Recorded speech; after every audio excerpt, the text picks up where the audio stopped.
Hello, welcome to the Rooster's Den. In today's Commander Deck Tech, we're going to be discussing another one of the Sony PlayStation Secret Lair commanders that will be dropping in a few weeks. But before I tell you what it is, you know what to do. Hit the music.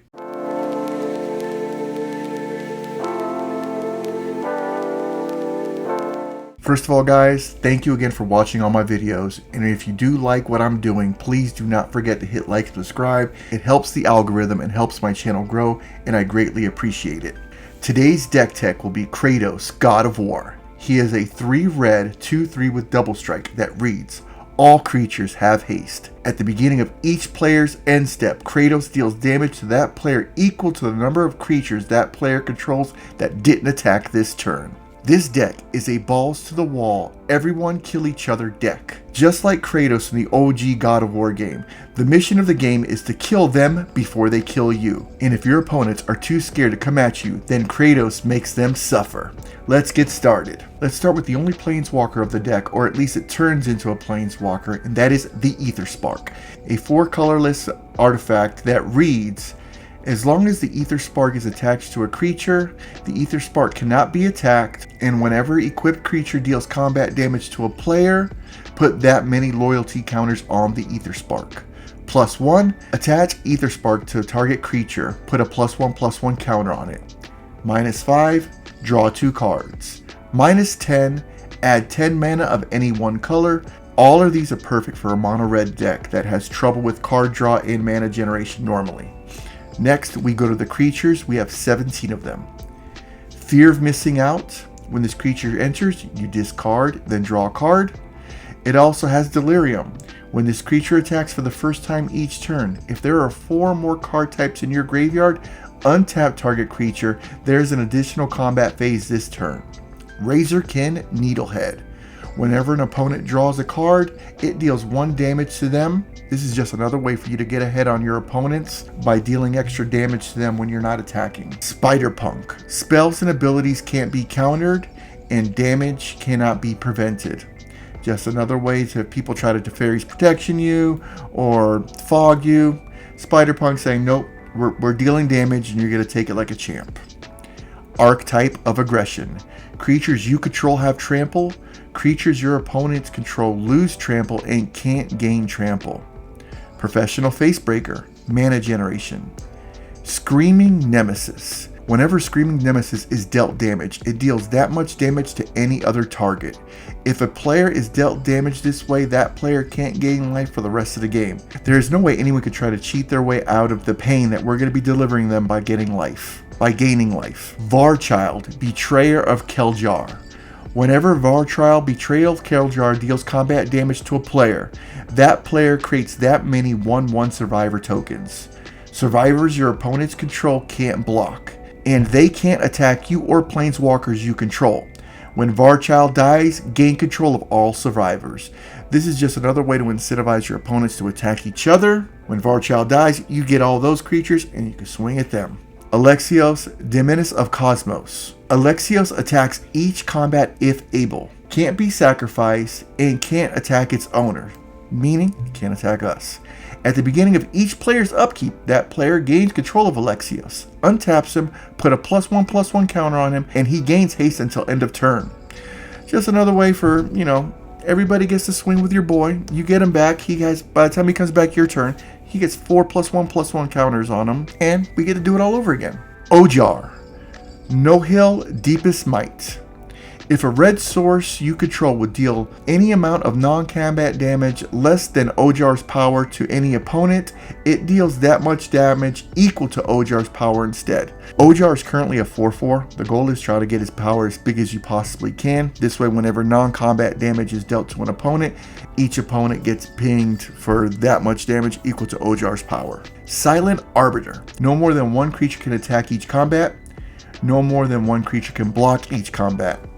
Just another way to get damage through, and another way for Kratos to ping. Even though we're getting ourselves pinged, our opponents are going to get pinged as well, and we're just trying to outrace them.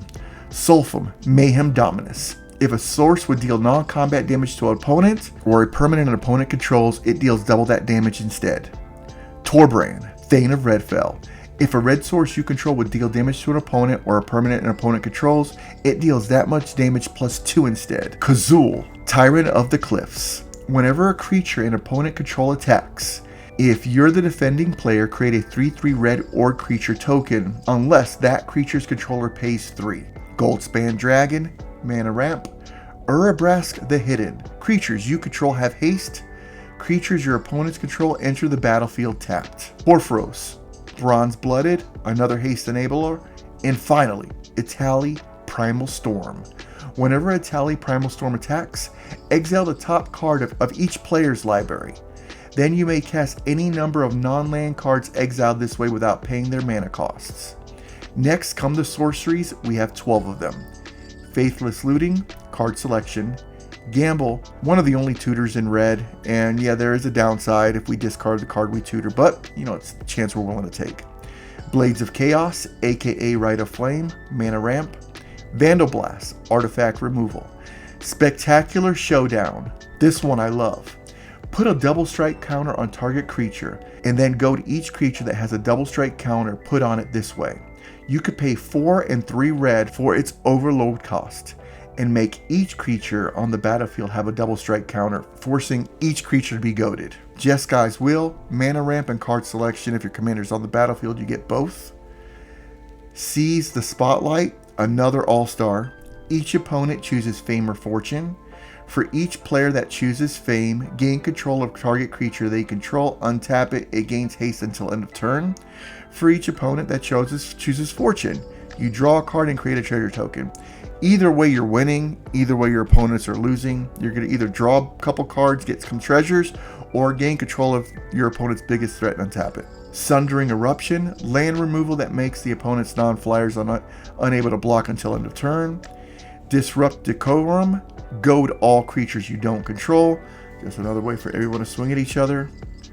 Battle of Olympus, aka World at War. It's an extra combat spell with rebound, mana geyser, mana wrap, and blast from sack, mass removal. Now we go to the instance, we have 9 of them. Return the Favor, Interaction and Spell Copier, Reverberate, Spell Copier, Thrill of Possibility, card draw. Untimely Malfunction, Interaction and Artifact removal. Chaos Warp, removal. Deflecting Swat, interaction. Volacult Awakening, big score and unexpected windfall, card draw. Now we're going to the artifacts, we have 19 of them. Soul Ring, Arcane Signet, Cursed Mirror, mana ramp. Heraldic Banner, Throne of Eldraine, more ramp. Basilisk Collar, life gain and death touch equipment. Shadow Spear, life gain and trample equipment. Loxodon Hammer, life gain and trample equipment as well. This is just another way to try to outrun your opponents. We get these on the battlefield. If we don't have any of our life gain stoppers, we can start gaining life while our opponents are just constantly losing life. Lightning Greaves, Swiftfoot Boots, and Mithril Coat, protection. Sword of the Animist allows you to ramp whenever equipped creature attacks. Helm of the Host, what's better than one Kratos? How about 2 Kratoses? Mjolnir, Storm's Hammer. Whenever Mjolnir enters, attach it to a target legendary creature. Whenever equipped creature attacks, tap target creature and put a stun counter on it. Then Mjolnir deals damage to each opponent equal to the number of tapped creatures that opponent controls. So if everybody's attacking, you get Mjolnir out, you swing. After that, Mjolnir's dealing mass damage because everybody has a tapped creature. It's freaking awesome. Ruby Medallion, Fire Crystal, cost reducers. The One Ring, card draw and protection. Dolmen Gate, prevent all combat damage that will be dealt to attacking creatures you control. Just a free way to swing every turn. Finally, Crawl Space. No more than 2 creatures can attack you each combat. Just a way to, everybody's going to be pissed off at you when you're playing this deck. So you need to get Crawl Space out as fast as possible. This way they can only swing at you with 2 creatures. You swing with them as many as you want. And on top of that, since they can only swing with 2, if they have a big board, Kratos is dealing combat damage at the end of their end step to them, due to the fact that they can't swing with those creatures. Next come the enchantments. We have 8 of them.